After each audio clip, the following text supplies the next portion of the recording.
Good morning. How's everybody doing so far? So, this is the group that has the most black belts. This is the most elite set of partners with the highest revenue growth of any of our territories, and that's the best you could do? Come on, how's everybody doing? All right, that's what I want to hear. So this morning, what I'm going to talk about is technology transitions. And I'm going to talk about the power of understanding technology transitions and how the insights that you get from thinking about technology transitions can allow you to understand the power of the cloud journey that we're on and the inevitable results, which is to take market share with confidence and develop growth in your business. So that what you can look at through the lens of the history of technology transitions is that what today might seem a daunting challenge then becomes a sense of inevitable reality, so that you and your sales teams can confidently go forward and win new logos. When I was a door-to-door salesman selling hairbrushes, so many years ago, what I discovered was that I sold products that I believed in. And when I sold the products I believed in, I could hit 300% of quota, because I had confidence in those products. And what I'm going to do is give you some insights into technology transitions so that you understand the journey we're on from a different lens. And then I'll play forward that so that you can see where that can take us in the future. Now, everybody has to have an agenda. We have the beginning and the middle and the end. So let me start with some principles. But before I get into the principles, let me give you a little bit of background of, why am I here today? I started this journey in 1988. I was a promising young engineer, fastest promoted to senior engineer in the 20-year history of the 12,000-person site for IBM's networking division in Research Triangle Park, North Carolina. They decided I should go off to UNC Business School for a year. And I wrote a paper in 1988. And the paper talked about the inflection point in networking between moving from analog communications to digital communications. And it was written to the senior leadership of IBM's networking division. And it observed that as the industry went through an inflection point from analog communications to digital communications, that if IBM did not change the way it developed technology, that within 10 years, IBM would be out of the networking business. IBM owned 92% of the networking market in 1988. Its gross margins were 92%. They didn't dominate the networking business, they owned the networking business. And 92% of the people in this room don't even know IBM used to be in the networking business. That is the power of understanding network inflection points, technology inflection points. So you might think to yourself, geez, apparently you didn't do that good of a job. Maybe there's something to that. Here's what I said. I said there's going to be this huge change in the underlying technology. And what motivated me to be part of that change from the analog communications to digital is I saw the power of communications to change people's lives. When I was in high school, I thought I wanted to be a doctor. But I could only change the life of whichever patient I was going to be talking to. So ultimately, I decided that I wanted to be an engineer because I could influence more people. And when I saw the opportunity to deal with networking and this huge inflection point that was going to happen to what we became known as the internet, I was like, this is going to fundamentally change civilization. And so come around to 2019 and the major acquisition we did, and why it gets me so fired up, and why I think about it as the secret ingredient going forward,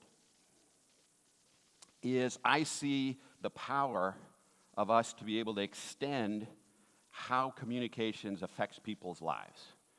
When I am on vacation and I see the purple E outside of the Musée d'Orsay in Paris, that makes me proud.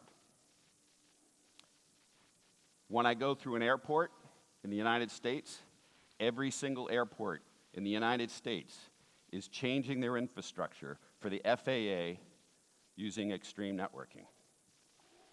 When I'm in Switzerland and I go to Wengen and I get on the vernacular and I'm going to the Jungfrau on the top of Europe, it's networked by extreme gear. When I go through the airport in Bangalore, extreme networking. When I'm on the metro in Chennai, it's extreme networks.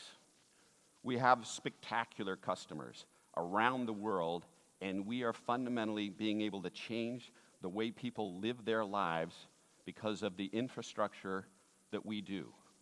When I was in high school, I did not think to myself, when I grow up someday, I want to sell purple boxes with holes in them. Man, would that be cool. That was not what I wanted to do, right?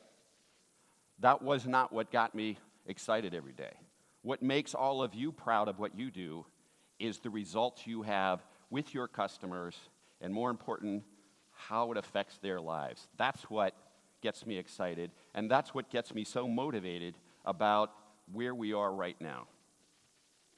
Now, from a strategic principle, the cloud is the tsunami of change. That woodcut in the background, very famous Japanese woodcut from 1607, it's not actually a tsunami. It was a cyclone. Close enough. The power of this tsunami is that it's very unique, unlike any other wave. Aside from the fact that it's governed by a partial differential equation, the quarter-wave de Vries, I'm sure you remember it from calculus. It's the fact that when a tsunami happens, everything changes. Nothing is ever the same where a tsunami goes. In the short term, things are for the worst, and then in the longer term, everything's different. That is the kind of change that's happening in networking that reminds me of 1988. It is happening again.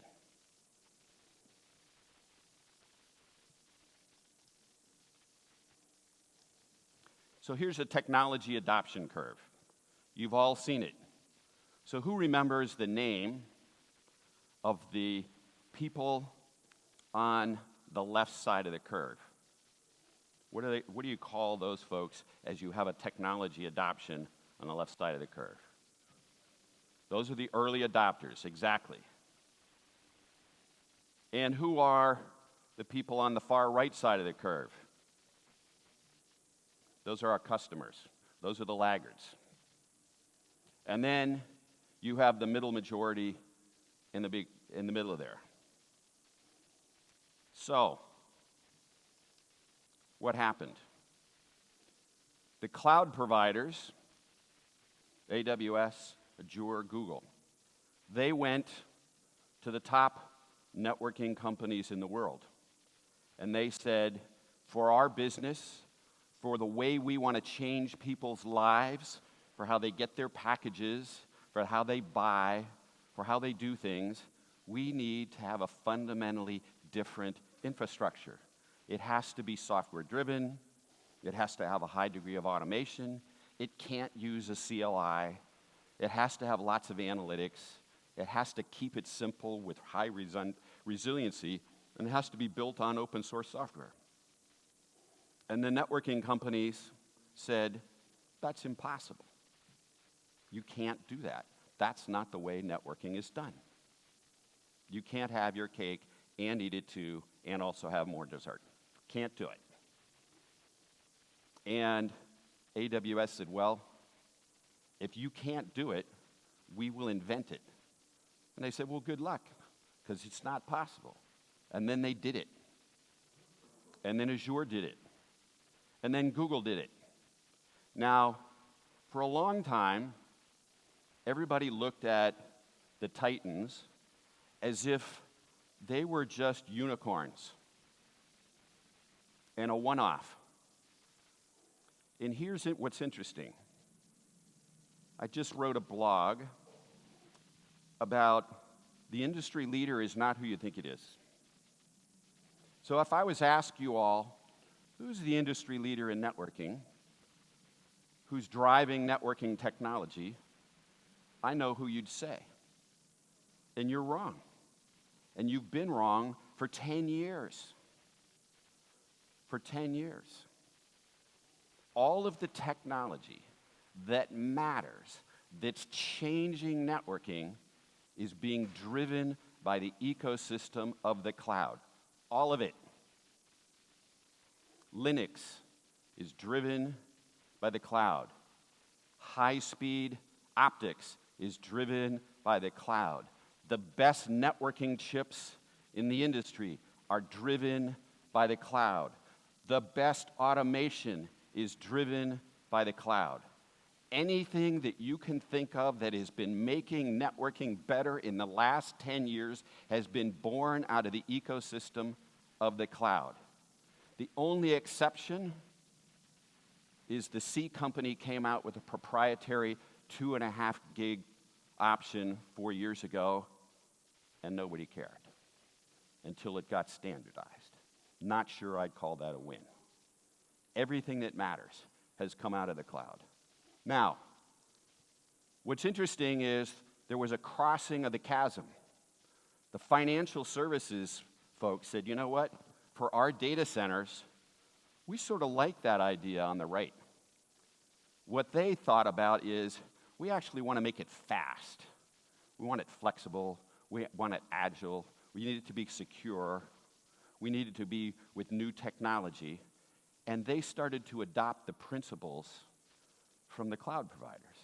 It was refashioned, and they worked with a little company in Silicon Valley called Arista, who had fashioned their solution not with ACI, a crappy interface. They fashioned it with keep it simple, make it reliable, make it easy to automate. And they did what everybody said they couldn't do. They took 1 point of market share every 6 months since they started, and they're still doing it. So, an interesting example of technology inflection point. Telecommunications providers always have been the slowest to adopt technology. They are now adopting cloud principles because otherwise they won't survive. And what are we doing?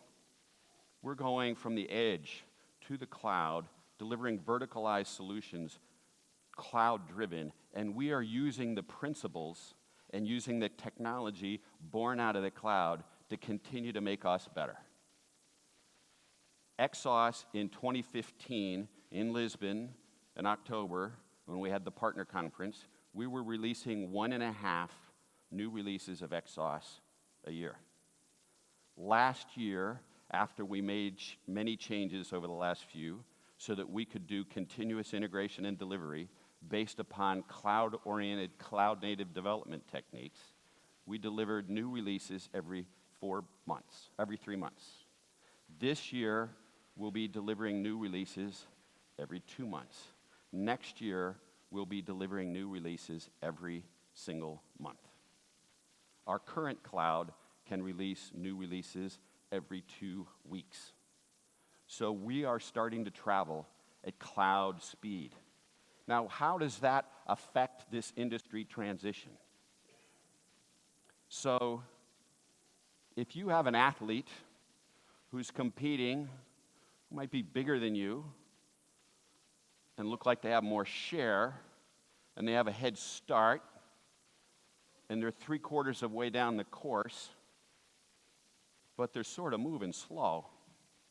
They're doing 1.5 updates a year, like the Meraki cloud. And then you have Sean, who's prepared, who thought it through, who's using the right technology. Sean is going to win. He's going to start later, but he's going to win because he has the right technology, the right preparedness, and he's taking advantage of the knowledge it takes to do better. That's where we are with cloud. That's where we are with our ability to go fast. So near term, in digital transformation, we all talk about cloud. AWS launched in 2006. When AWS launched in 2006, they announced their S3 product and their Elastic Compute product. As I mentioned the other night, Larry Ellison said, "That's cute marketing." Now he's number 5 in cloud-based databases behind Amazon. What else do we know that happened? In 2016, on their 10th anniversary of launching AWS, the bookseller who couldn't get any attention from the networking companies of Silicon Valley, who proved them wrong, was installing more capacity every 16 hours than the entire company had in 2006. Think about that. More capacity, new capacity being installed every 16 hours than the entire company had in 2006. You want to talk about growth? That's growth. That's 500 times in 10 years. That's impressive. And it continues.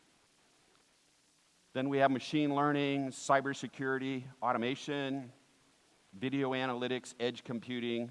These are the things that our customers talk about with us, how they want to transform their business. And where we're going, as Nabil took you through, as Abby took you through, is we want you to come on this cloud journey because of these inflection points, because of the insights, because you realize that the cloud and the technology that's coming out of the cloud is fundamentally disrupting old school networking. And so that's why you're going to win, and that's why we're going to win. And you can make more money, and we can make more money by delivering solutions that start to have an MSP and software model. And we'll be able to apply that to switching. We'll add other IoT and edge and security capabilities. We'll add new applications that are tabs and extreme IQ. We'll have more containerized apps that'll come.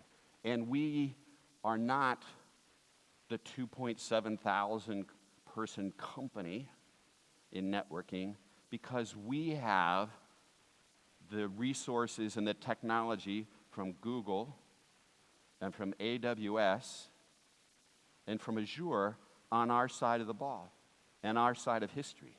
That's who we're building and then repackaging and innovating on top of. So it's not us versus some other networking company. It's us and this transition in history of all these technologies that gives us the confidence to be able to take this model and really, really drive serious growth. So some tech trends. Cloud is still about containers. It's about hybrid and private and public. You hear about ML and AI and federated data, infrastructure-assisted technologies for security, the acceleration of IoT, edge cloud is a buzzword. You can see a blog I wrote called Eyeballs on the Edge about video video analytics happening at the edge of the network, and disruptive video AI. And what are we doing at Extreme is we're developing a fourth generation cloud, vertical-centric clouds, IoT anomaly detection, AI cloud assurance.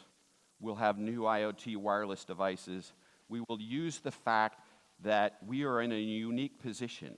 All of the traffic goes through our products. We are in a unique position to take data and intelligence and augment your security partners to make an even better network and a more secure network. And that's another vector where we can grow together in the coming year. PoE is going everywhere. Some of our largest retailers are getting rid of AC in conduit and replacing it with PoE, 90-watt PoE to the front of the stores. They're using PoE for lighting. They're using PoE for IoT. And that trend is accelerating. So huge growth opportunity. Private LTE. That has become x86 software that needs specialized minor changes to switching we have, and something that looks an awful lot like an access point. That's right in our wheelhouse. And we don't even have to be mobility LTE software experts. We just need to have the right cloud and the right switching and the right partnerships to be able to enable that kind of technology transition. So let's look back a year ago when we were in Prague, celebrated my birthday there, had a great time. I don't remember it all. And one of the things I said was, a year from now, we want to be able to be in GCP, Azure, or AWS, or you should be able to consume a SaaS service for Wi-Fi or switching from the cloud. We will have converged our access points into Wing 7. XSOS will be able to have containers that runs on premium switches. SLX and VOS can do the same thing. Our new appliances for wireless will be able to run containers and will be microservices based, that you'll be able to do the same thing with XMC. And a year later, all of that is true. What's not yet true is the solution application catalog, but we accelerated that strategy, which seemed so far-fetched to you a year ago, by the secret plan that Norm had been hatching for years as he stalked Aerohive. It's been over 2 years that he's been following them. And then the time was right, and here we are. And we're going to be able to take that asset, and we're not filling a portfolio hole, and we're not just adding across the portfolio. We're also riding this tsunami of change where we're going to be able to leverage that, the unifying aspect of that cloud, and have it to be the basis of which we can leverage the ecosystem that is already proven that it can win against the companies that you think of as our competitors. They've already won, and they've done it more than once, and we're going to leverage that capability. So where does this take us, aside from over time? A day in the life of a campus or city life. You're going to be able to push a firewall with a push of a button and put it on a switch to take some ports and make them a firewall. You're going to be able to run heavy multicast video in a city government, much like you can do with our fabric today. You're going to be able to light LED lights and make our carbon footprint even better, Norm. All PoE powered. Visiting students who come onto campus and want to hack the network, they're not going to be able to do it because they're going to be in a tunnel. They're lateral malicious malware won't be able to move in the network. The IT is going to visit a dashboard on Extreme IQ, and they're going to say, you know what? All's good. Guests are going to be able to onboard easily, no matter how big the network, no matter how scattered it is, because of the power of the cloud. We'll have anomaly detection that isn't going to alert a human. It's going to alert software such that so that a human can decide, and it's going to trigger a workflow with our third-party security partners so that you can close down threats and malware and ransomware that might also affect your IoT automatically. You may have private LTE so that you can make data calls inside of your enterprise. You'll be able to read meters in your smart cities, turn on and off lights with long-range wireless IoT. You're going to be able to have more tunnel technology that further segments the network and protects it. We'll have fourth-generation cloud, which will be able to deliver containers from the cloud that'll run on our switches, that'll run on our APs, that will run on our appliances, which is really true automation. You're going to be able to leverage new ultra-wideband technology so that you can do locationing to within 10-inch accuracy. Forget about, is it in the next room? Is it on the floor, the chair, or the top of the table? Is the patient sitting up or laying down? That's locationing. IT is going to visit the dashboard, look at AI assurance, and they're going to sleep well because the network is going to drive itself. So surf the tsunami with us, knowing that this technology inflection point has washed away giants of history in the past, and that we are on the right side of a long-term change in how cloud and cloud technology is fundamentally reshaping the networking industry. It gives you new business models. We're going to verticalize it so it's specific and resonates with customers. We're going to simplify it and automate it through the power of the cloud. The future is cloud-enabled. Thank you very much.